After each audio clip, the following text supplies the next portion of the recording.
দুইতে বলছে একটি ছাগল 8% ক্ষতিতে বিক্রয় করা হলো। ছাগলটি আরও 800 টাকা বেশি মূল্যে বিক্রয় করলে 8% লাভ হতো। তাহলে ছাগলটির ক্রয় মূল্য নির্ণয় করতে বলছে। তাহলে 8% ক্ষতিতে বিক্রয় করা হলো। যদি ছাগলটি 800 টাকা বেশি মূল্যে বিক্রয় করা হতো তাহলে 8% ক্ষতি না হইয়া 8% লাভ হতো। তাহলে ধরি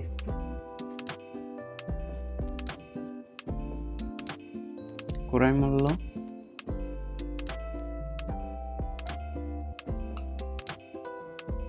100 টাকা ধরলাম, তাহলে 8% ক্ষতিতে বিক্রয় মূল্য।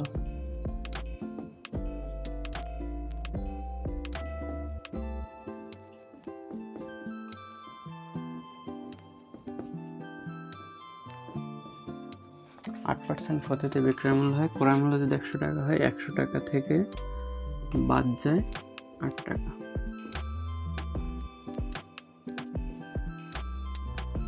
তাহলে হয় 82 টাকা।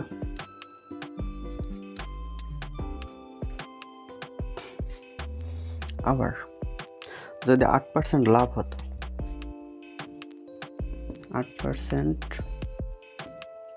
লাভে বিক্রয় মূল্য,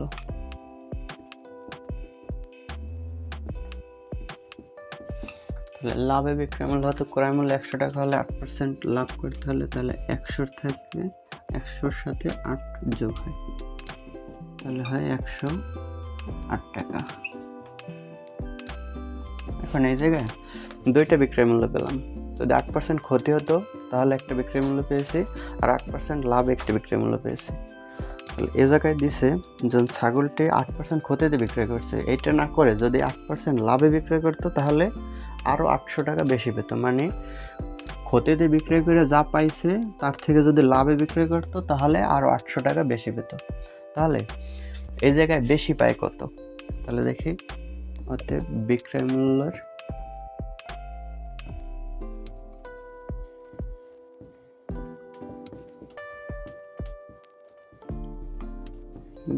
মূল্যে বেশি পায়।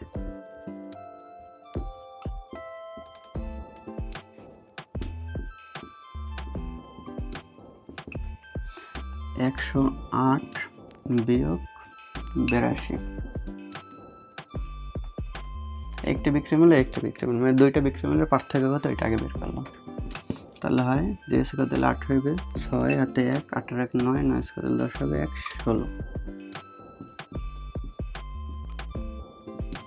16 টাকা। তাহলে এই 16 টাকা বেশি পাইছে কত টাকায়? 100 টাকায়। তাহলে যদি 800 টাকা বেশি পাবে কত টাকায়? তাহলে 16 টাকা বেশি পায় তখন ক্রয় মূল্য 100 টাকা। তাহলে ছাগলের ক্রয় মূল্য চাইছে, তাহলে এখন লিখতে পারি 16 টাকা বেশি পায়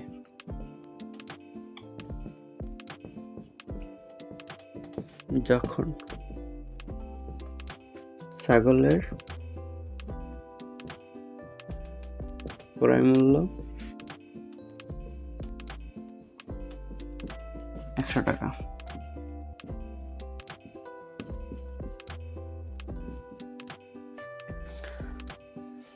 তাহলে 1 টাকা বেশি পায় যখন ছাগলের ক্রয় মূল্য, তাহলে হয় 100/16 টাকা।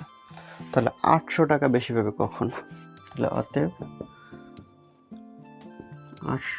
800 টাকা বেশি পায় যখন ছাগলের ক্রয় মূল্য, তাহলে 800 টাকায় ক্রয় মূল্য হবে যখন 800 টাকা বেশি পায়। তাহলে 800 টাকা পায় যখন ছাগলের ক্রয় মূল্য, তাহলে বেশি হবে 100-র সাথে 800 গুণ নিচে 16 টাকা। তাহলে 16 দিয়া 80-কে ভাগ করা যায়, 5-16 80। তাহলে 5-1-কে 5 শূন্য থাকে, এই দুইটা আর একটা 3টে, 5000 টাকা।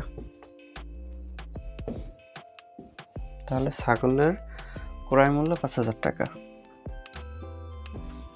অতএব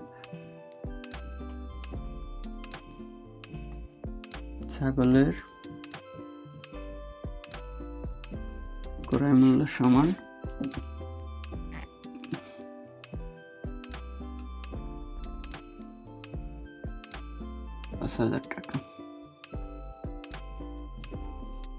এটা অ্যান্সার।